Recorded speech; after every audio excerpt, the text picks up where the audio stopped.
One big, beautiful bill has passed the House. The House actually did something. They violated their own rules. They may be driving us off a fiscal cliff, and it barely worked at all, but they did a thing. And it wasn't naming a new post office, which is somewhat amazing, right? He's just somewhat shocked. It's like, hey, they passed something. I'm proud, and it was beautiful. It was very beautiful. There's some ugly in it. there's some hints of ugly. The end of the Republic might be the end, the ugliness, but we'll see. We'll see. Welcome back to Human Reaction. Play the thing. Do the thing. Do the thing.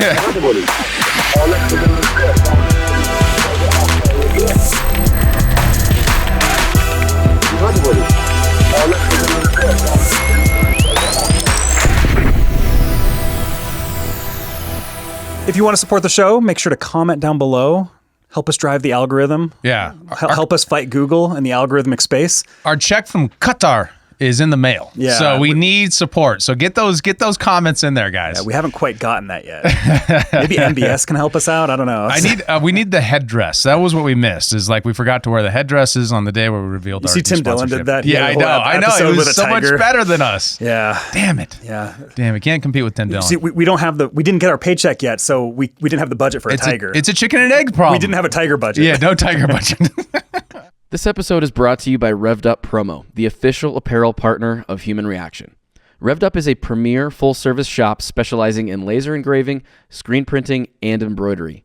Not only are they now making all of our apparel right down the road from us, they can do the same for your brand and ship it to you anywhere in the world. Revved Up helps you navigate the extensive universe of merch options and uses state-of-the-art techniques to showcase your brand in its very best light. So if you want to support our show and our generous sponsor, you can now do so by buying our merch and by turning to Revved Up Promo for your own custom apparel needs. Reach them at revveduppromo.com. That's with 2 V's and 2 P's, or just check the show notes for a link. Yeah, so we're going to be talking about the big, beautiful bill. I have a meme I pulled from the Discord from Cheryl in the Discord. It says, Republicans versus Democrats. Republicans, we lie to you and steal your money. Well, Democrats, we steal your money and lie to you. It's difficult choices. Thumbs sometimes. up, yeah. Well, that's kind of what it feels like right now, because even when I hear all the Democrats dog on this, they're like, the bill is so large. I'm like, screw you, dude. You don't get to complain about this now. That's my thing. You don't get to take my thing, okay? They didn't give us enough time to read it. It's like, really, Nancy Pelosi? we gotta pass it to find out what's in it. You're the person who gets to say this. No, you don't get to say this. That is the thing. At least we kind of knew what was in it going into it. It wasn't like a Nancy Pelosi thing necessarily. Yeah, it was a little bit But it better. is still a massive bill where it's like. Well, and they did change the rules, right? So they voted on it at midnight, and they voted on it with dramatic changes right beforehand. So. Yeah, it wasn't the 72-hour rule, according to some of the congressional sources. Yeah. So how did it pass, Kyle? Well, so what we ended up having here, it only passed by one vote. So we had 215 Republicans voting yay, and then 212 Democrats voting nay, with 2 Republicans also voting nay. That was Thomas Massey and Davidson. Yes. I think that was the second one. Then there was also some no votes as well in there, but. Yeah, I mean, Thomas Massey was the one that made the big stink about it, right? Mm-hmm. I think everybody knows that he's the kind of the most popular person that was on the opposition side of this. He's got a bigger microphone because he's been consistently great, right? And also X likes him a lot because he's been consistent and great. And you got to wonder, like, you know, is he on track here? I mean, this is one of the things that's difficult about these issues. Taxes and spending are the most important thing the government does, right? It is the government. That is what defines government. But we have a hard time getting people interested in the question of taxes and spending. It's so strange. The government takes your money at the force of a gun, and people are like, I mean, I just can't get excited about the taxing and spending. Even though it's like the most direct thing that really applies to you. Yeah, it's yeah. like the money in your bank account, right? Right. And if Thomas Massey's right, and this is an inflationary, terrible thing that's going to drive up the deficit, bankrupt the country, and all these sorts of things, and we'll be diving into his comments more directly in a minute, but if that's true, then this is the future of the country as I stake, and it's like difficult, even like you look around on like podcasts and stuff like that, people aren't really talking that much about it. There's like a couple like very news podcasts talking about it, and there's reasons for that, partially because I'm sure that we're going to see changes in the Senate now. But I think this begins the dialogue about the future of our country way more than most other things, other than foreign policy questions. Yeah, and it's also, I don't want to paint it as too much of it's just all awful in here, because there's good things that exist in here. It's just like the things that I would have liked to see more of was more cuts. Yes. That's the thing that I would have liked to see more of, because it is going to be driving the deficit up like $4 trillion. Yeah. But like there are good things. Like one of the best things in here is the permanent tax changes that come from the tax cuts of 2017. So like all that stuff was going to be expiring at the end of the year. Which is a big deal. Yeah. So like if we didn't get these made permanent, we would have ended up seeing everybody's taxes would have been going up after this. That's right. So like that is the good thing about this. And it's the thing that Trump kind of had to get past. So there's a lot of concessions that probably have to be made in that result. But unfortunately, a lot of those concessions we just didn't get that many spending cuts. Like we got some good spending cuts, but it's just like we didn't get a lot. Yeah. Well, and we also increased spending in lots of areas as well. So let's dive into what the tax cuts are. So the Tax Cuts and Jobs Act from 2017 changed a lot of what would change individual and business taxes. It reduced business taxes substantially. The U.S. had one of the higher business tax rates in the world. It's now kind of sitting in the middle of the pack, far more competitive for reshoring, one of the major Trump's major goals, and it definitely played a role in the dynamism that we saw in the later Trump years leading into COVID. In fact, it was probably indicative of one of the best case examples we have of the Laffer curve. So the Laffer curve is this idea that there's a point of return in your tax rate where if you tax too much, you're actually getting less revenue.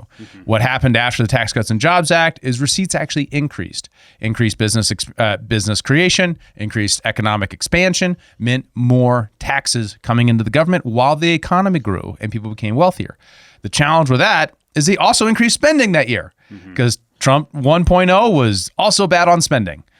They doubled the spending that came from his predecessor, Obama. Exactly. And that's even before COVID, he was bad on spending though. And it's important to remember that, right? So is it too much to ask for him to be good on spending this time? That's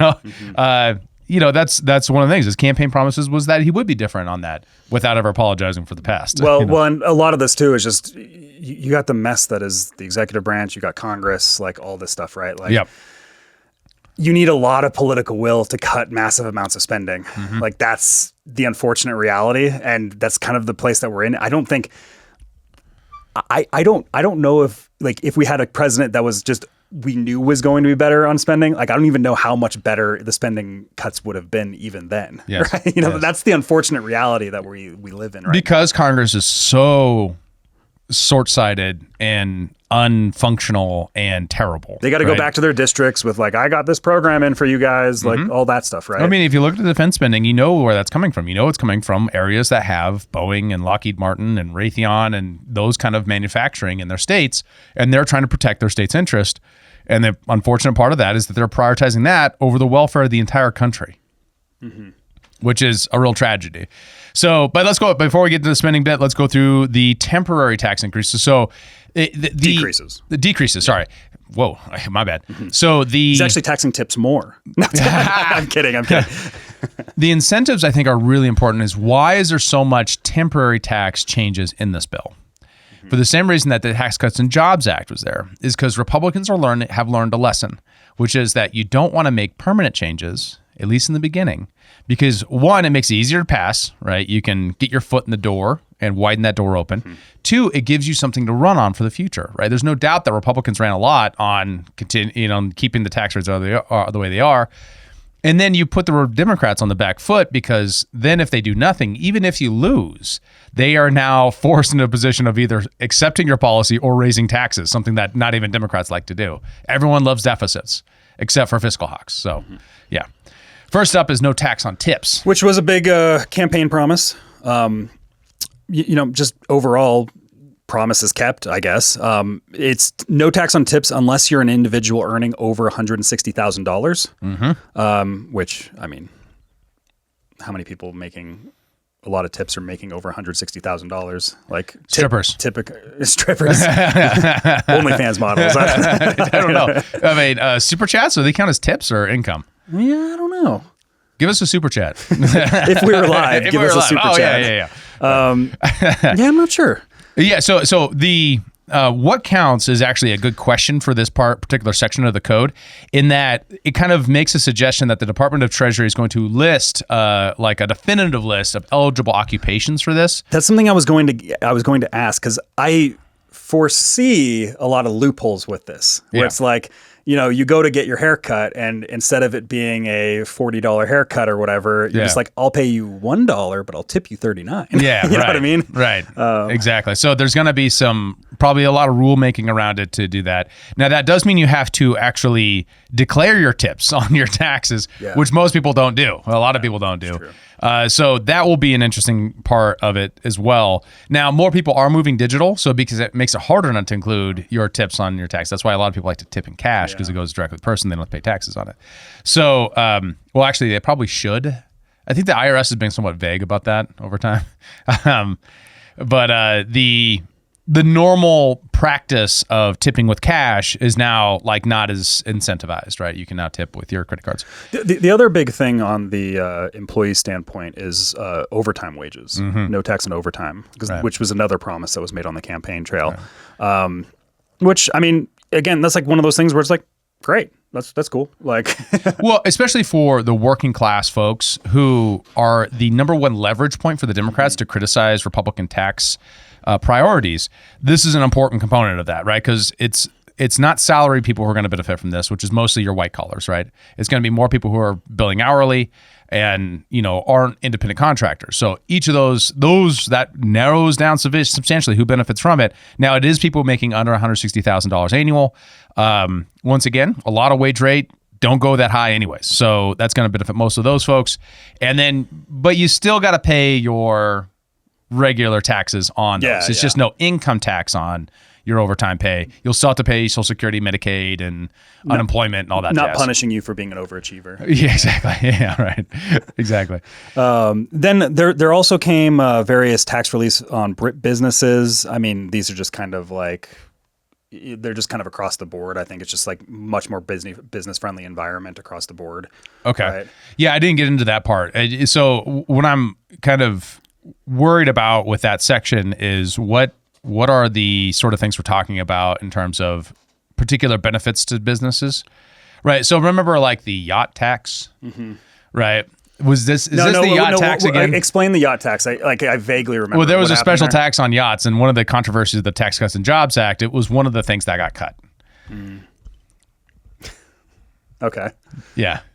Interesting. So I don't know what these are, but there's certain things about like pass-through section. Taxes, like if you have an LLC, things like that. There's a lot of like these small business LLC types of taxes that I saw. I didn't go into the nitty-gritty of it because it's just like boring tax policy that I didn't think would be of particular interest to everybody. But it's just like a lot of like small business taxes like that overall, just at a glance, looked like they'd be net beneficial for anybody that runs small businesses. Right. What I assume is what we'll see is the Democrats will come out and they'll pick out some examples like the yacht tax, and they're going to be like, "We got a tax for golf courses. We got a tax golf course because only rich people go there." Trump owns golf courses. Yeah, exactly. All right. Well, actually, that is a funny thing. Is as one of the things. This is just a slight aside, but in the same vein, is Democrats are now trying to propose an amendment on either the Stable Act or the Genius Act, which are the stablecoin bills that are making their way through the House and the Senate right now, to make it so that presidents cannot benefit from cryptocurrency.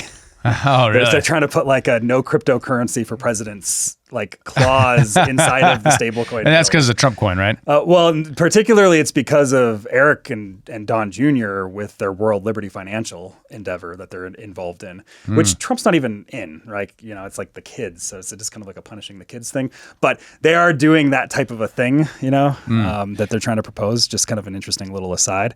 But one thing that was surprising to me that I didn't see in here, and this was a campaign promise, so this didn't make it in, was taxes on Social Security. Yeah, which was supposed to was the promise to go to zero with that? Yeah, or cut it massively or something of that regard. I did see a clip from a congressman who was talking about it. He was asked about this, I think on like Fox Business or something.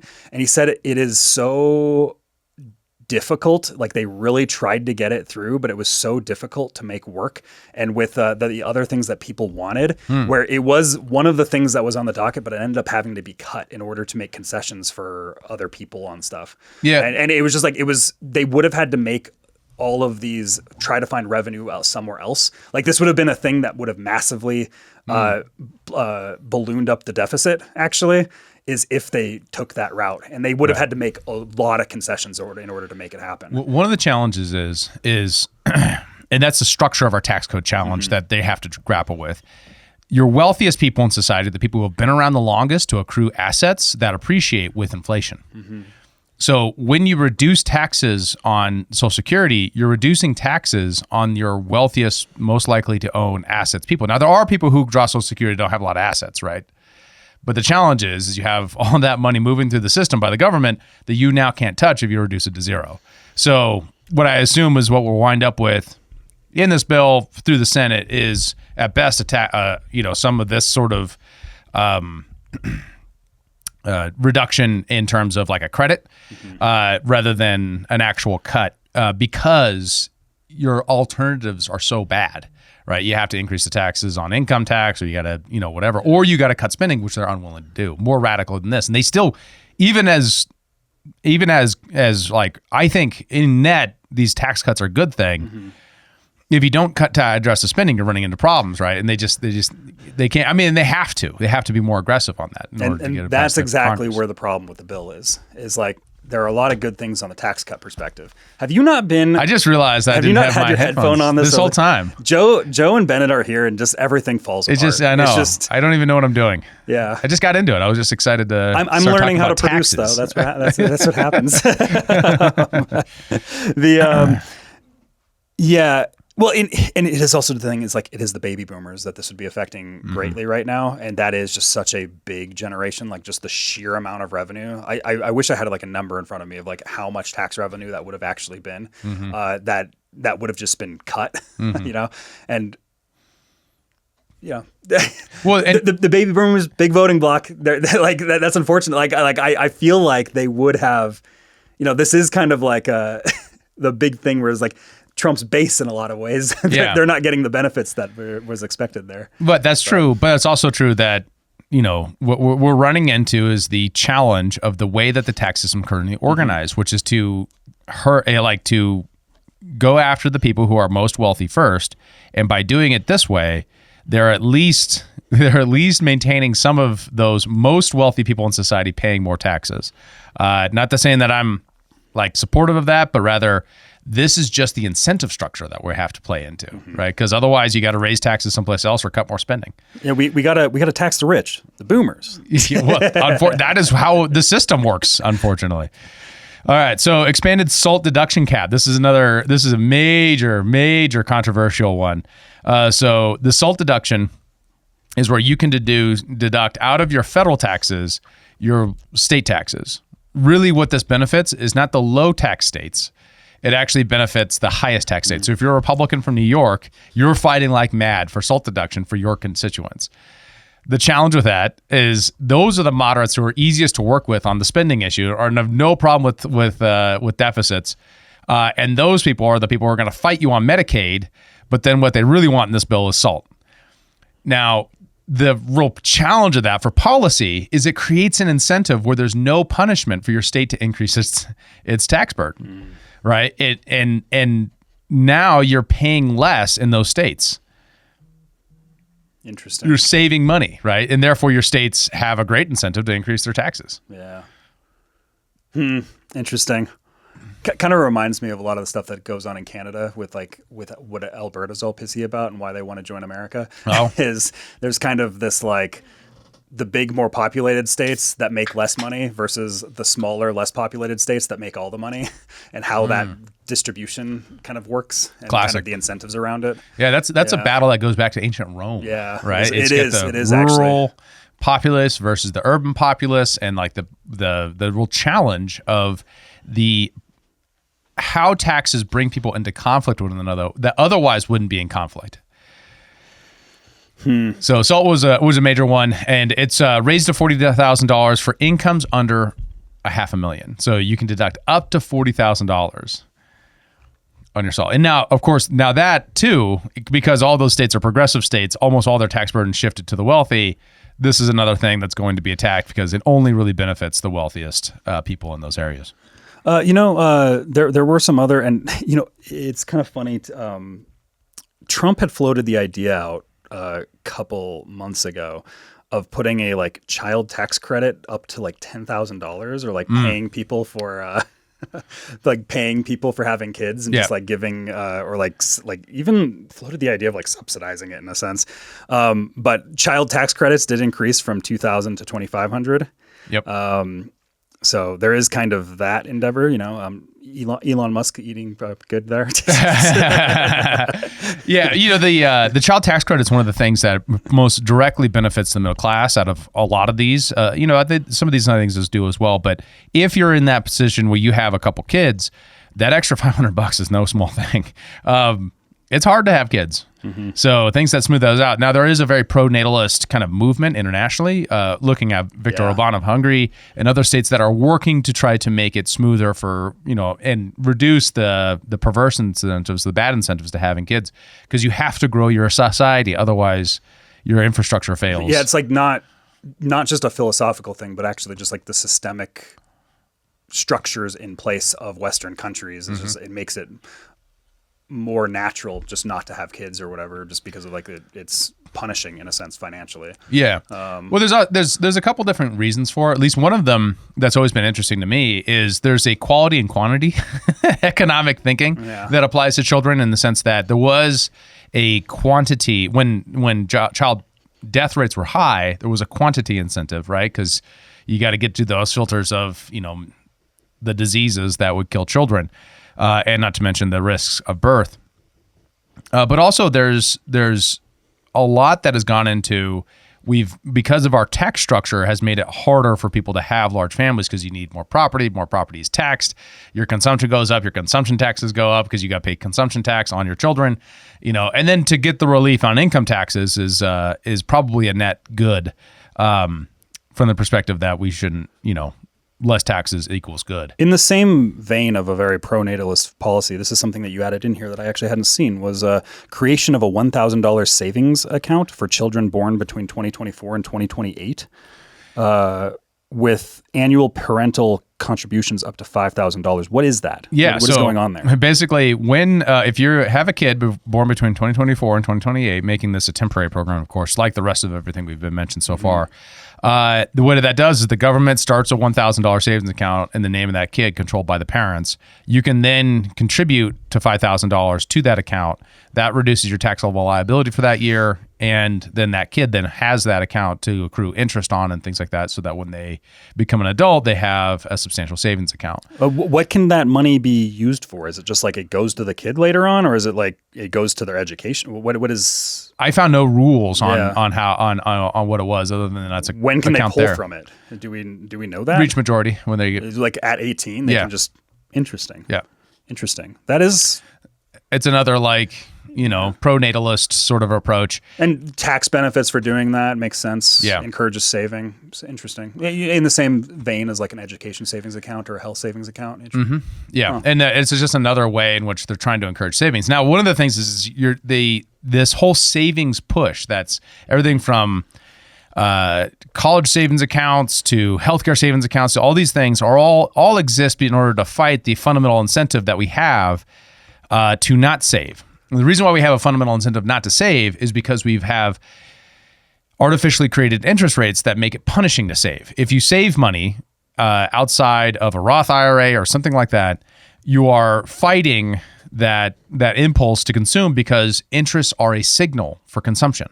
If interest rates are low, it says consume now, don't save. If interest rates are high, it says save, don't consume now.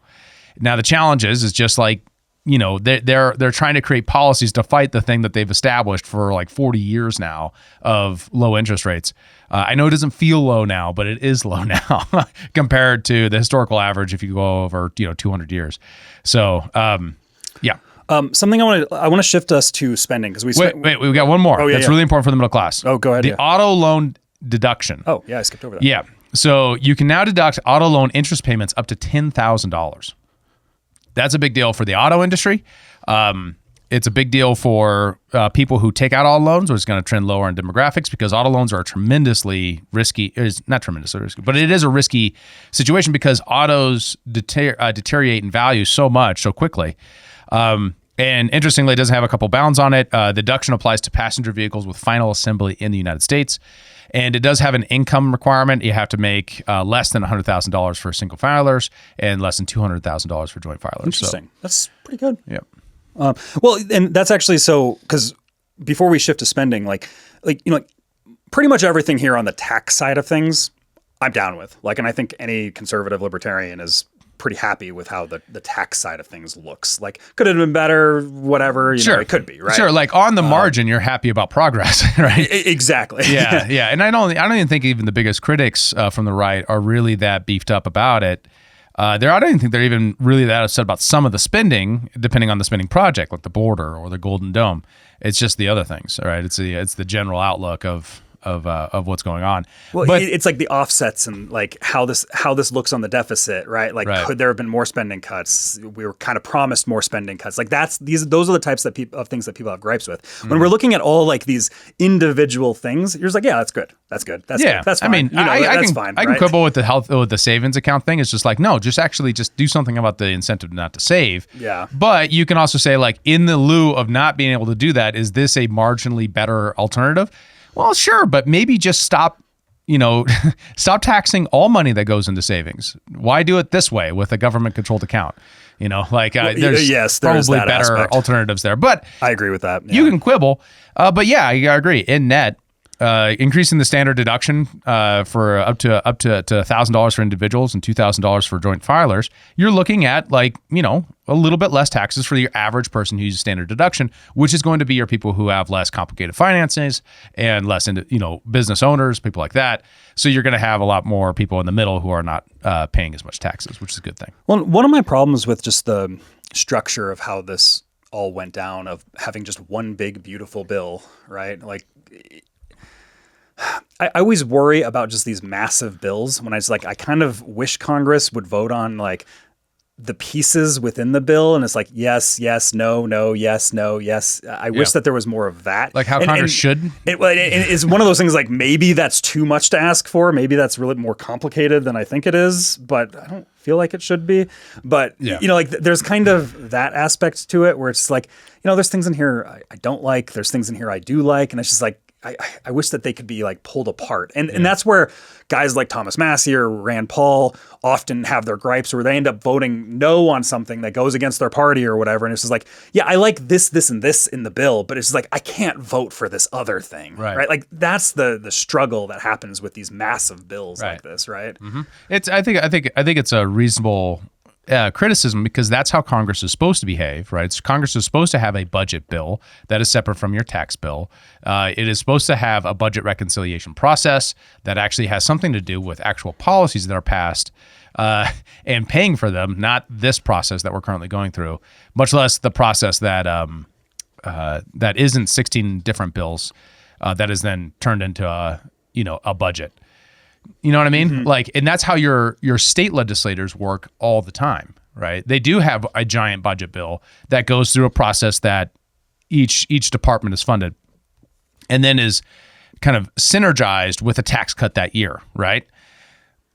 That's not the process we're going through, though. We're doing a back end of that. We're cutting taxes first, and we're not actually changing the spending fundamentally, other than increasing spending and then doing some long-range cuts. With some vague, because my understanding of the Mike Johnson strategy is that the spending cuts are supposed to be a multi-year phased approach. Yeah. And it's just I'm okay, if that's true and that works, okay, I'm cool with that. But it's the question is that going to happen? Are we actually going to get multi-phases of spending cuts? Is the incentive there to do so? Every time we kind of kick down the can down the road, it doesn't happen. That's the concern that I have here, where it's just I'm down. If it works, then it's good. It's just I have qualms with it working. Will it work? That's the problem I have. I hope it works. Like Totally. That's I'm not praying for the downfall. The right? question is, are you being naive? Yeah. Or are you being Thomas Massey? Well, and that's the thing. So I want to play Thomas Massey's clip here from his House speech. He had a pretty powerful House speech. And, he got a lot of, critiques. You had Trump criticizing him, calling him a grandstander. He's a grandstander. He does His it all hair's the time. not even as good as Rand Paul's. I would say Thomas Massey, he has I don't know. He's got more pizzazz to him over the last year. Him growing out the beard and stuff. The beard is so alpha. I like it. He looks more Chad. Yes. And it is funny because Thomas Massey, that is when he started following me, is when I told him that he looks like a Chad. But here is Thomas Massey on the floor. Gentleman from Kentucky is recognized for 90 seconds. Well, I'd love to stand here and tell the American people, we can cut your taxes and we can increase spending and everything's going to be just fine. But I can't do that because I'm here to deliver a dose of reality. This bill dramatically increases deficits in the near term, but promises our government will be fiscally responsible 5 years from now. Where have we heard that before? How do you bind a future Congress to these promises? This bill is a debt bomb ticking. Congress can do funny math, fantasy math, if it wants, but bond investors don't. And this week, they sent us a message.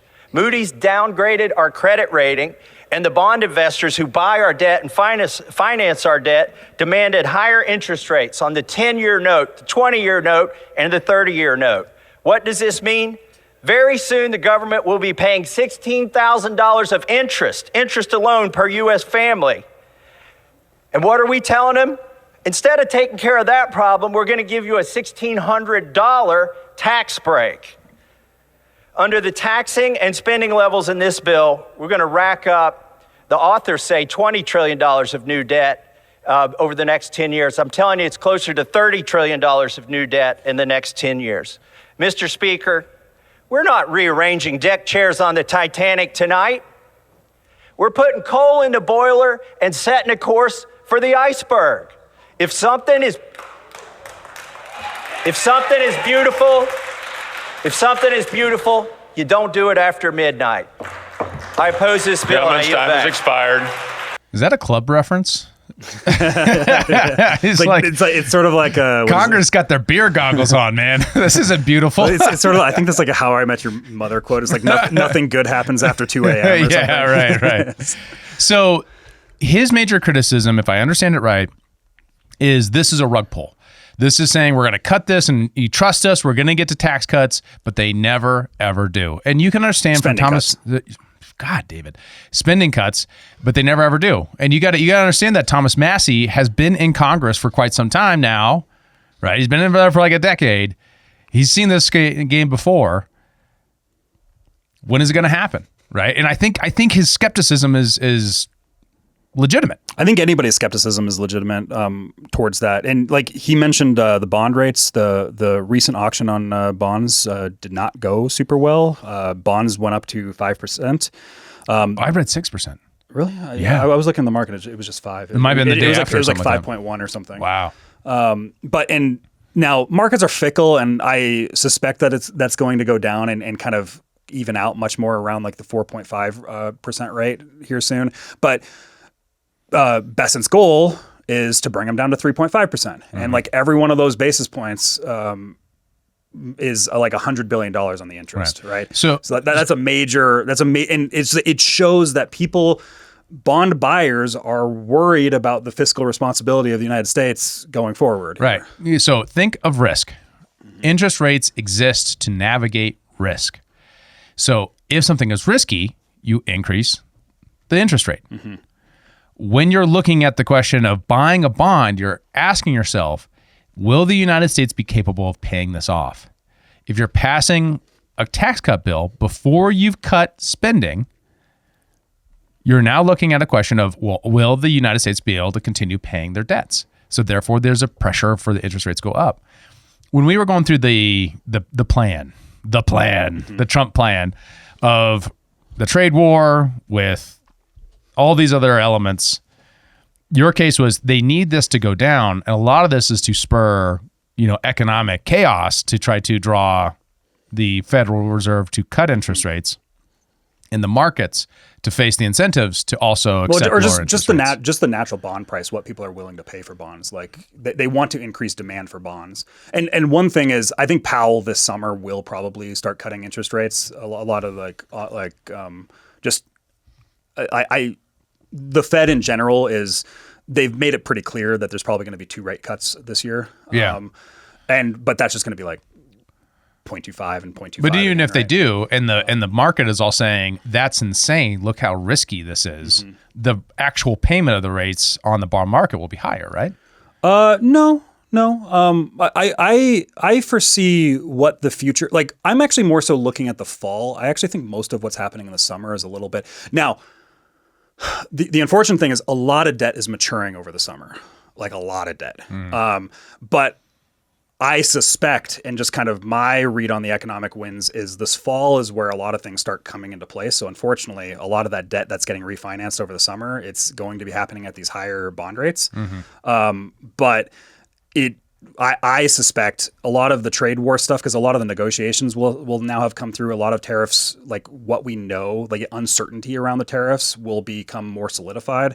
And then we'll start to see a lot of more of this because of tax cuts, because of interest rates going down, et cetera. We're going to start to see a lot more liquidity in the economy, which is going to, I think, reassure investors for buying in the bond market. And also, I think that there's just an element of whose bonds are you buying besides America's? Like, you're not buying Canadian bonds, right? You're not buying European bonds. You're not doing that. I think that there's going to be a lot of that. So right now the market's fickle. Like, this is like short-term price action. Right. I think the real bond rate is probably around 4.5 right now. Like, you're probably getting it at a steal at this moment. But we need to get it down to 3.53%, right? Like, we're not there yet, right? And then what he's citing is we need that, because otherwise we're paying insane amounts of money on the existing debt we already have, because they've consistently said this since 2001. We have to do this because we're in an emergency, but don't worry, eventually we'll get around to cutting something. Well, right? And then it just goes to the same thing, is we're going to cut social spending or we're going to cut defense. And then the Republicans say social spending, and the Democrats say defense. The Democrats, even when in office, don't cut defense. And when Republicans in office, don't even cut social spending. Until now. Well, and this is the thing, is because our debt to GDP ratio, which is basically it's our country's total public debt over top of our economic output, is 121%, which is large. Like, that's a large number.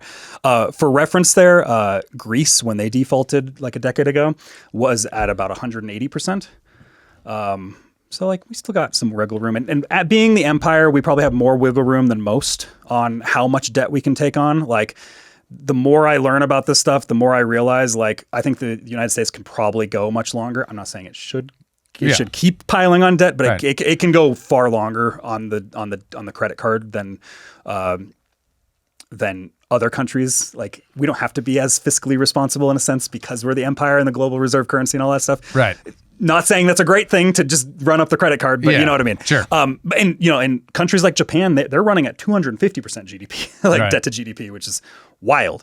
But they've paid a cost for that, right? You have a whole missing generation question. There's been recessions that were dramatic and terrible for them. And it's in part mostly because of deficit domestic spending. bondholders too. They're like, foreigners aren't really buying their debt. Like, the benefit that America has is other countries buy our debt. Right. And that allows us to finance the nonsense that Congress just keeps spending on. Exactly. Right? So like, I would say, now I've seen projections that with the Trump plan, with tariff revenues, if they go as what the plan says, with some of the economic impact with the proposed deregulations that are coming for boosting American economy and some of the manufacturing that's being brought in, I've seen projections of that might hit that debt to GDP ratio about 10 points. So it brings us down to like 110%. But like, still, like, we're over 100%. Yeah. And it depends on just it's hard. It's a knowledge question. It's very hard to Yeah. know, is how people will respond to this very dynamic, chaotic environment with their money, with the things that they own, their labor turned into dollars. Well, and also I was running through some numbers through Grok, and Grok was telling me that this bill, so currently we're at 121% debt to GDP ratio. This bill would take us by 2034 to around 125 to 129%.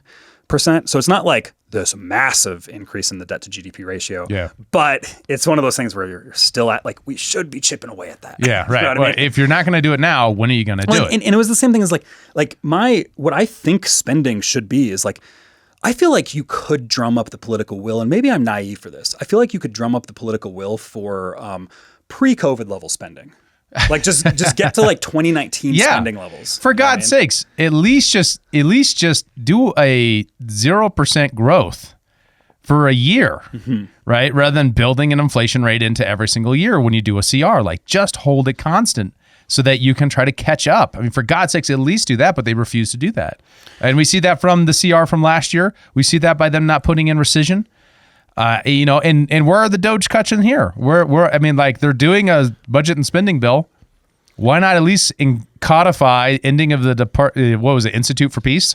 Why can't we get rid of that thing? Well, so I did see this clip from Byron Donalds, who is a pretty impressive congressman, actually. Like, I've grown to like him over the years. Benny Johnson interviewed him, and Benny was asking him, like, what's next on the docket for Congress? And I think this is useful to, like, see what's on his mind. Now, there's a lot of question of, like, will the Doge cuts happen and stuff, but he does talk about Doge cuts here. So let me play this clip. Is it Doge cuts? What's next? Codifying executive orders? The like, Doge, what's going on? The Doge stuff, the rescission package, in my view, that's got to hit the floor. We have to see that package. Let's get this. Let the Senate get the big beautiful bill to the president's desk. The rescission package needs to be the next thing. After that, we do need to look at. We're gonna have to do some farm bill stuff. Appropriations is coming. And I think we're going to have to start taking a look at FISA again. That comes up again next year. So that stuff's going to start coming into play. But yeah, monumental lift, a lot of people had their hands in this. I know victory laps are being. And he's going to go into the victory. So like those are the things that are on the docket. Because a lot of people because this is one of the critiques is like, where are the Doge cuts, right? And that was one of the things where I'm like, did everything Elon do for nothing, But so he's saying that there's a bill coming forward that's just not on the House floor yet. That is Doge cuts. I hope that's true. Just trust the plan, Kyle. I hope that's true. Just trust Speaker Johnson. He's. Well, that's the thing. I'm not a huge Mike Johnson fan. Yeah. He doesn't seem like the. Was he an improvement on Kevin McCarthy? Maybe. Yeah. But like that's up to his performance. And what has his performance been? And it hasn't been that great. Like he's not like an two inspirational CRs. figure that kind of drives things. That's what I feel like is necessary. Like right now, there's not I'm not sure how good he is at kind of whipping out all the votes and things like that to appropriately for the types of things that we need from Congress. Like this is the problem is like I'm liking a lot of stuff from the executive branch. I'm not liking Congress. Like that's the problem with where I'm currently at right now. Right. So the spending bits of this bill are on the foundational concern for the folks. I'm sure that most of the conservatives are okay with the cuts. What are the cuts in the spending bits? We'll kind of buzz through some of these. Like the big ones. This is actually like the primary focus were Medicaid and SNAP. There's about $1 trillion worth of cuts to both Medicaid and SNAP over 10 years. I think it's something like $700 billion in Medicaid and $300 billion in SNAP. And a lot of that comes down to work requirements. So they're having this big target on able-bodied adults without dependents. That's kind of who they're targeting. Is that you are going to be required to engage in work, job training, or community service for 20 to 30 hours per week. This estimates, the CBO estimates that it'll be about 8.6 million people who would lose coverage by 2034. Now this has Democrats all in a tizzy, right? Obviously. So this is Obamacare reform, right? So Medicaid was at one point just very poor people. Obamacare really made it a much larger program that included a lot of folks that otherwise weren't eligible under Medicaid. So if you consider that 8.6 million people were not eligible for Medicaid as of 2007, those people would now be back in that category if they refuse to go to work, get job training, or do community service. Yeah. Right. That's probably is that a more accurate descriptor? Yeah. We're just returning to 2007, but you still can get access to this, but you just got to actually work a little bit in order to get subsidized insurance costs. You have to be you have to make it appear like you're putting in the effort. Yeah. 20 hours a week is not that much. 20 to 30 hours per week. Yeah, well, and this, I mean, originally what I saw is that this was delayed until 2029, but now it's 2026. So I guess this was part of the late night changes that were made. That this got what adjusted? It was as far as my understand is there were other holdouts on the conservative fiscal hawk side, and one of the big ones is that we are delaying far too long any of the spending cuts, and this is going to create a very perverse set of incentives, especially when it comes to our security within the bond markets and our confidence in our ability to pay the debt. So we got to have something up front, and a lot of these things are all kicking in circa 2026. So they move Medicaid work requirements up to that point. Now SNAP, that seems that also got moved up, but it was one of the things that is, it doesn't save as much money, but it is an important, this has been a long-term Republican goal, is SNAP is currently used to cover lots of a lot of it is actually administrative costs. It's moving that administrative cost to the states, and it's asking for, more the states to bear, because they actually are the ones who implement the program. The feds just fund it. So you're going to have to get a more efficient SNAP system. Now, SNAP is your subsidies for food for children. Food stamps. Yeah, food stamps. The other major cut that we saw, so Medicaid and SNAP were the big ones, and then the other major one is phasing out the subsidies that come from the Inflation Reduction Act, which did none of those things. Because it was a green essentially jobs bill. It was essentially like a green energy project of funding green energy stuff that has largely been not fruitful. There's been no actual data that has been helpful. Yeah, really. I mean, so what was it? What was that? It was the World Economic Forum, and that guy who did the documentary on climate change, not Al Sharpton.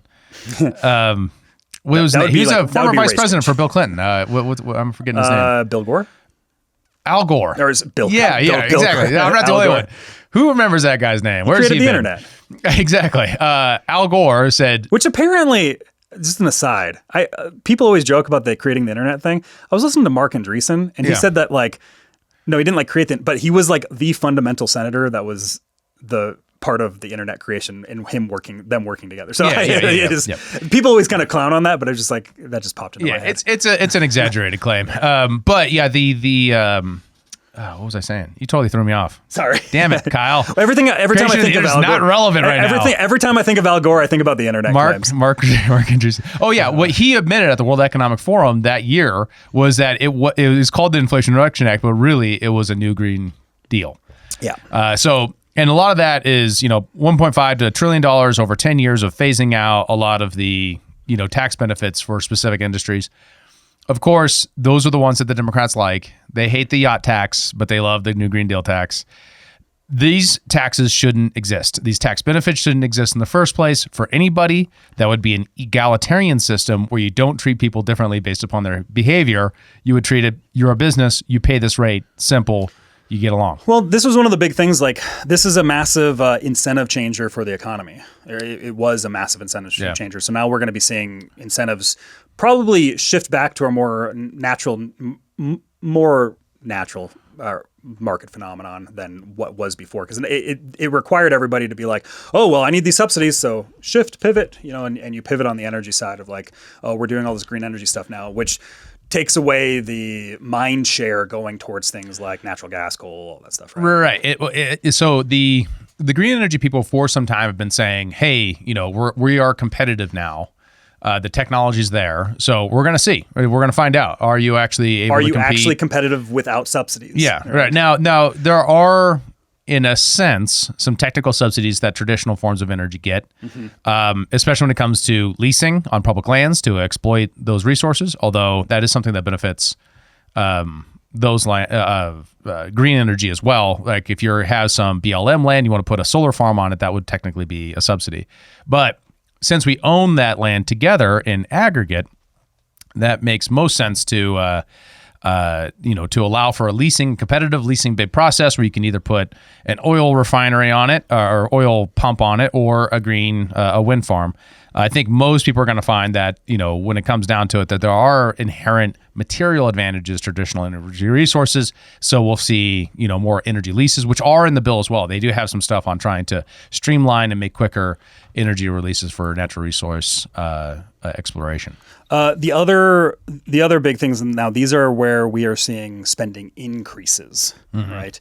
Was $70 billion to the border. That wouldn't make sense to me. Why? But it's one of those things where it makes sense to me. No, I think we're just running on the meme. We've already locked down the border. My understanding look at the graphs. My understanding is Homan is having a difficult time with the deportations just from a financial standpoint right now. Right? Deportation is a different border. Right. Border was a policy question that was apparently solved, but Biden just refused to solve it. Trump comes in, locks down the border. I thought this goes towards deportation efforts and stuff like that. Well, I don't know. You said border efforts here. I hadn't got any deeper than that. So if it's deportations, yeah, because my understanding is that this is very much within the Homan realm of stuff. This is more ICE agents. Yeah. Or I don't know necessarily the specifics of like where the money is being allocated to, but it's a lot of it is to help the efforts that Homan is having problems for. Because essentially every time he goes into a press conference, he's just like, we have all these people and we literally can't do anything with them. We don't have the funding for it. We don't have anything. Like it's impossible for us to actually kind of fix the problem at all in this. Like they've stopped the flow, but then it's like now what to do after that? They're just like holding people and they can't really do anything with them. That's my understanding. Huh. All right. Yeah. Which is part of the reason for like the El Salvador stuff. With the super jail, right, is because so we already solved the problem. We literally, we haven't. I'm kidding. Right? Like that's we already got the deal with El Salvador. We just shipped them all out. But I'm not sure if that's actually the right policy. This is actually one of the areas where, like, on my bingo card, I was saying that there was going to be record high deportations, and that's not looking like it's going to happen this year. Yeah, like deportations are actually extremely low. Right now, because they're dedicating their resources towards stopping the flow. Yeah, but like, and they just don't have the resources for the deportations. Is my understanding. That's what government officials always say. I never have enough resources. Well, I mean, it's not happening, so it kind of seems like that might be the case. Yeah, right? Well, you don't have a clear motive to suggest that they're underplaying their deportations. You think you're looking at home and you're like, want as many. Yeah, you look at home and it's like that dude wants to deport some fuckers. right. And he's just like. And it seems like because that has been an area where I've been seeing like dyed in the wool conservatives angry at the Trump administration for the lack of deportations. Right. Like that's like the Laura Loomers of the world are like, oh, they're failing. So. And I wonder how much of that is because of process concerns and process questions. Some of that would be probably. And does more defense or more border spending actually change that? Maybe you can hire more lawyers so you can be more agile on your feet with your legal prosecution of the actual deportation. That might be it. The other big thing is defense spending, which is a $150 billion increase. The Golden Dome, which is a futuristic missile defense system for protecting the homeland. But then also just there's a lot of money carve-outs going towards Boeing and Lockheed Martin and all this stuff. I was watching the Trump thing on this, and he literally says like, "We're gonna build it in 3 years." I'm like, "Yeah, right." Like they haven't even built new Air Force One in 10, right? So like, are you gonna build like the largest missile defense system, including space systems? That's a Boeing. Boeing has plane problems. Come on, who's gonna build this thing? It's gonna be the same group of people who are working on, Air Force One, and it's gonna cost roughly $25 billion. And I'm like, if this is $500 billion, then I'll be like, that seems like a reasonable number. Yeah, I'd be surprised. Think of the sheer geography to cover the entirety of the United States and Canada. In the press release, he says, "Oh, and we're going to protect Canada too." Well, we got to protect our 51st state. Yeah. He's not even getting anything out of that. Like, get something out of it, Trump. Like, if you're going to promise to protect Canada. I wouldn't be surprised if some Carney negotiations happened when Carney was here. Another part of that, too. When it comes to that type of stuff. Because I know that was a big theme of the Carney-Trump meeting in the Oval Office is Carney was constantly talking about security aspects to our trade negotiations. Okay. So I wouldn't be surprised if those types of conversations are happening with because Canada they're one of the few countries that retaliated on the tariff side. So I wouldn't be surprised if this ends up being as part of the 90-day negotiation period. We end up seeing some sort of like tit for tat defense stuff that goes on for the lower. But you would think Trump's normal negotiation posture would be like, I don't know, we might defend Canada. We'll see what they can give us. You'd think that would be it, but he just gave it away. Second, who are we defending us from? These are for intercontinental ballistic missiles. Who has ICBMs? Russia, China. China. I think that makes sense to me. Iran has regional missiles. But Russia, we're going to be going into a trade deal with here. Apparently, that's the recent news that I heard, that after the war's over, we're going to have my exact prediction months big, ago. beautiful trade deal. So why would they shoot ICBMs at me? But like, actually, what I worry about is I'm going to push back on that, actually, because like, I think every nation is going to constantly be updating their defenses because that kind of is their role as a protection apparatus. So like this line of argumentation doesn't really make sense. I'm not even making an argument. I'm just investigating, thinking through the topic, right? Yeah, so like at a minimum, escalatory spirals actually happen from arms races on internal domestic investment. So Star Wars under Reagan was never really a thing that really ever came together that could actually shoot something down. If you want to check it out, Scott Horton has a really great breakdown on this with a couple different experts talking about just how difficult it is to shoot down an ICBM in space. So, and he's like, oh, it's going to be 100% accuracy, all these kind of things. That might be salesmanship, open to that. But what I worry about is another Star Wars-like boondoggle where we're spending a bunch of money on something that doesn't actually, neither provides an order defense, nor does it really do anything other than enrich the coffers when we're broke. And we're enriching the coffers of the military-industrial complex on a program that might not be there and might not be necessary because we don't have to go to war with the South China Sea. We don't have to go to war with Russia. Iran can't hit us. North Korea is Trump's buddy. Who are we talking about? Not here? anymore.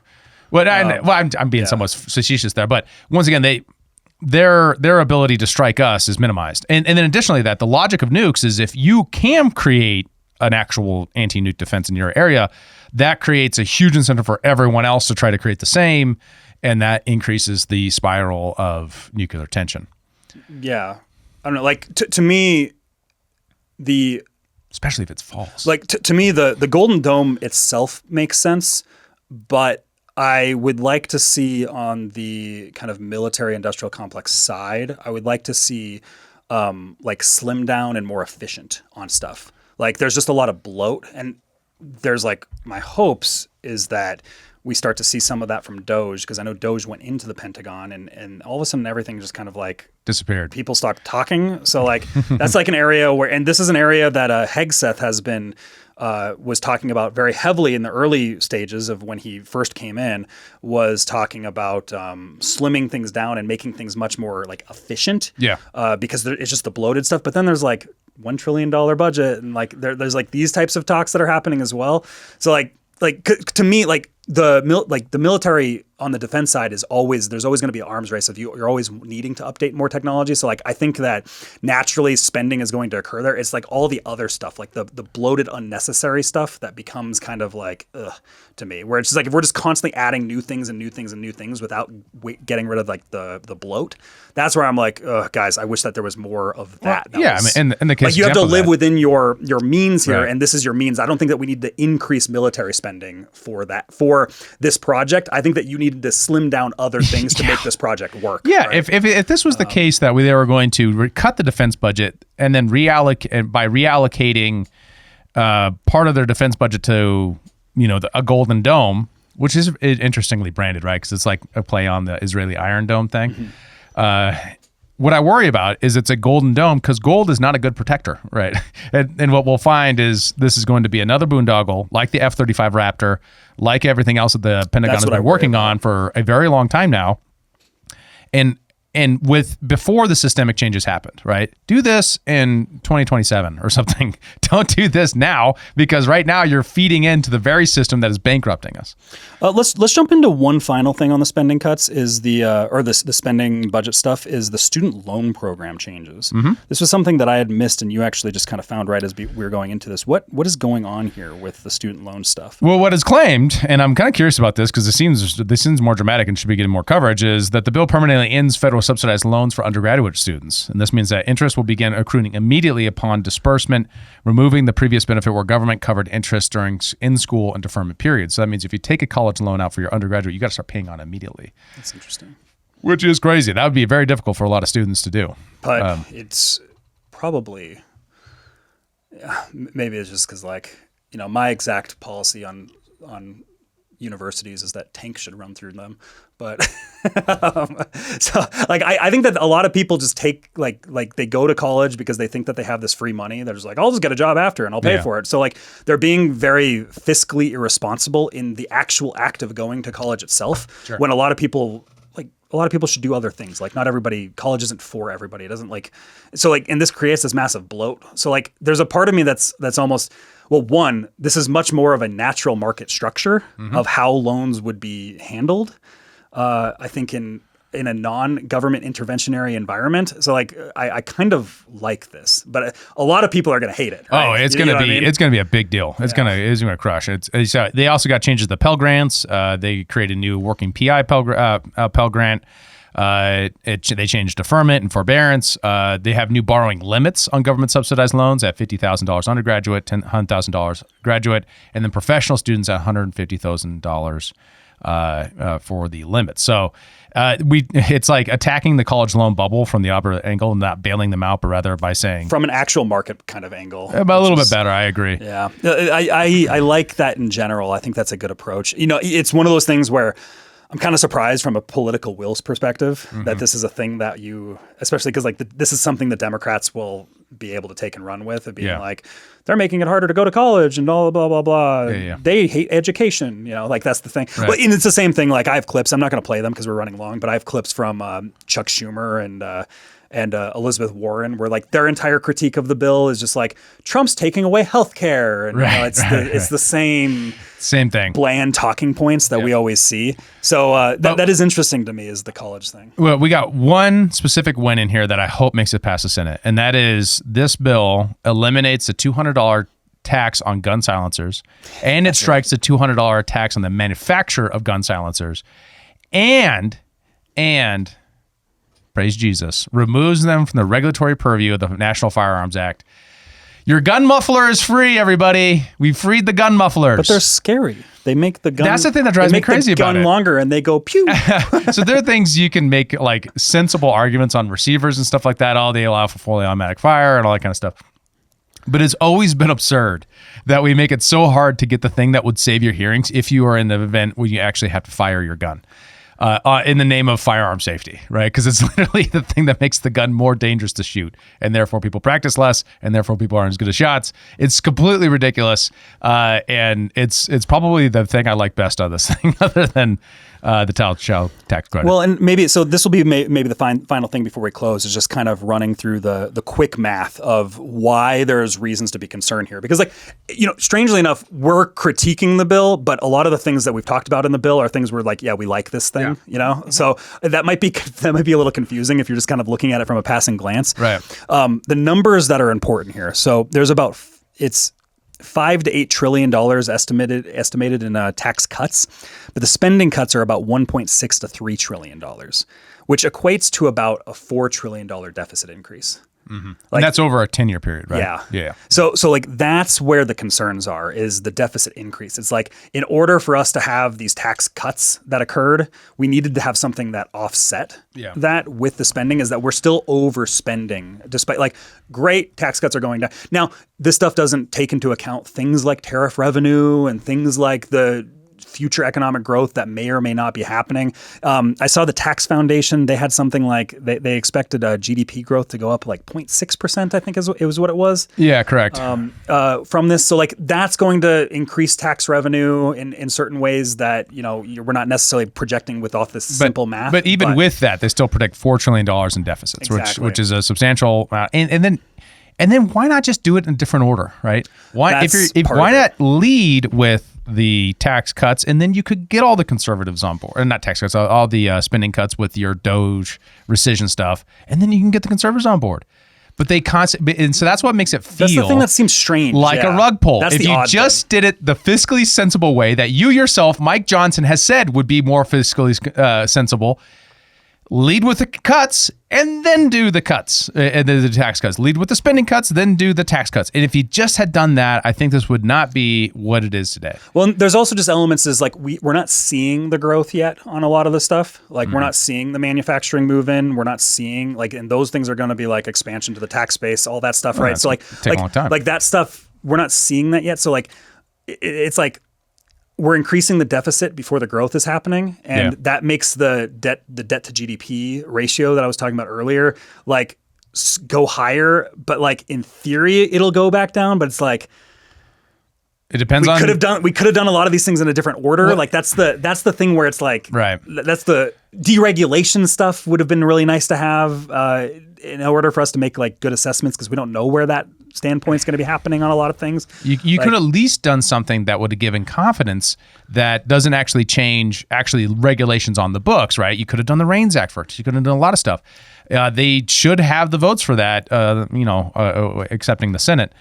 So even if you were there, you could have been in a much better position to get those votes, but they decided not to. And that is why it is so easy to see it from Thomas Massie's point of view, because it's the same thing we've experienced over and over and over again. Every time the Republicans are in office, they do the same thing. They say we're going to cut spending when they're running, and then they get in there and they don't cut spending, and then they cut taxes and they don't care about the deficit, and they're just running out that problem. That does end up itself affecting you. It isn't free money. Right? That money raises the total quantity of supply of money in the system and creates inflation. It's not the only thing that creates inflation, but is one of the variables that does create inflation.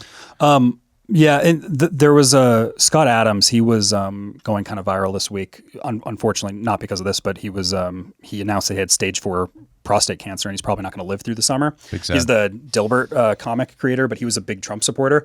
And he had a clip that I saw floating around on Twitter that was basically just him saying like, all the little shit in the bill is really good.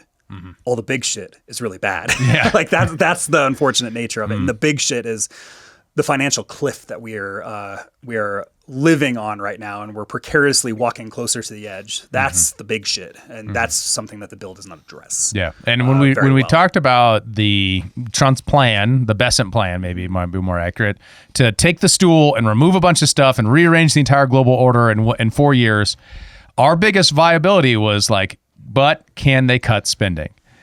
And regulations and regulations, like that. It's a lot of that stuff. Right? And regulations, yeah, I have total confidence Trump could do that. He did that in his Trump 1.0. The question is, can he do it in a systemic way that really makes a difference, locks it in for the long term, so you can actually do economic calculation, because economic calculation does not happen in 1 to 2 year periods. If you're going to say, I'm going to create a facility or I'm going to start a business, that's a 10-year plan. So you got to do stuff that's permanent. That means you got to pass bills. And when they're passing bills, it looks exactly like the bills we got during the Bush era. It doesn't look like it's the same dynamic. Yeah. It looks exactly like the bills we got in Trump 1.0. And it isn't feeling different. And so like you gotta change it up. I don't know why they think they can keep doing this without any kind of blowback.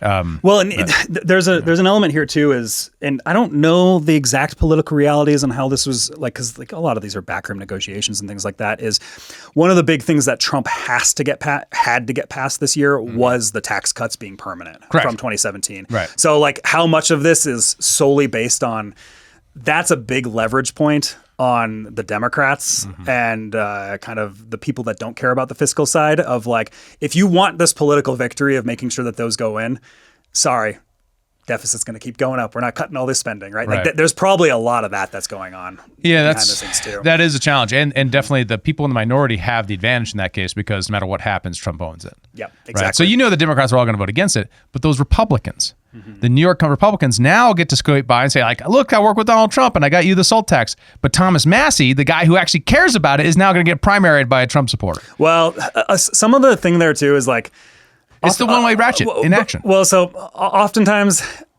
I see the Trump Massie grandstander thing as more playful than anything. Massie's completely safe in his district. He wins by like 80% of the vote. He makes money every single time Trump does this to him. Yeah. I actually see the Trump Massie dynamic kind of like I see the Trump Powell dynamic, where it's more like playful ribbing rather than frenemies. Yeah, well, it's not even that they're like enemies. It's more so like it's Trump putting on a show. More so, and in a show that he knows doesn't mean anything on the Massie side. Like Massie's not going to get primaried. Like he's not going to lose a primary. He's so beloved in his district, it doesn't even mean he literally he makes millions of dollars every time Trump throws shade at him, like every single time. So it's like I actually don't even think it's like I don't even think it's that big of a deal. Right? Like, I'm open to that. But once again, it's like that whole dynamic is set up so that you're in a result where your most responsible best serving congressman is getting shade, and then your New York Democrat or Republican that just wants to, get subsidies from the feds and increase deficits, they get to skate along unharmed. So you got to go grab it. Yeah, as we close out, I'll just show everybody, for people that don't know, we do have a signed Thomas Massey debt badge that Joe got, and we have it sitting here on the studio set. Yeah. So what's it out right now? $36.2 trillion. That's a lot of moolah. We should probably do something about that, Congress, please, if you don't mind. But we'll see what the Senate does. They're going to have their fingerprints all over it. This is going to be changing things. We're going to keep on top and keep you informed about it, because there's going to be a lot of media misdirection about it. Don't forget to join our Discord. Drop a comment below. Let us know what you think. Lot to discuss with our Qatar funders not coming through. We really need comments. Hit those comments. Join our Discord. Thank you so much for watching Human Reaction. And we're going to be jumping into a skiff episode. So we do a whole nother show where we talk about other topics, sometimes very conspiratorial, sometimes more cultural, and so on. But we usually get a little bit more loosey-goosey in those ones. Yeah. Sometimes they go public, so the ones that are a little bit more tame. But we're going to be jumping into that next. So if you want to support us, you can do that through YouTube or Substack. Yes. Thanks so much. Peace. Thanks for tuning in to Human Reaction. Please be sure to like, follow, subscribe, and give us a review on your podcast platform of choice. And if you want to become a member and support the show financially, check out humanreactionpod.com.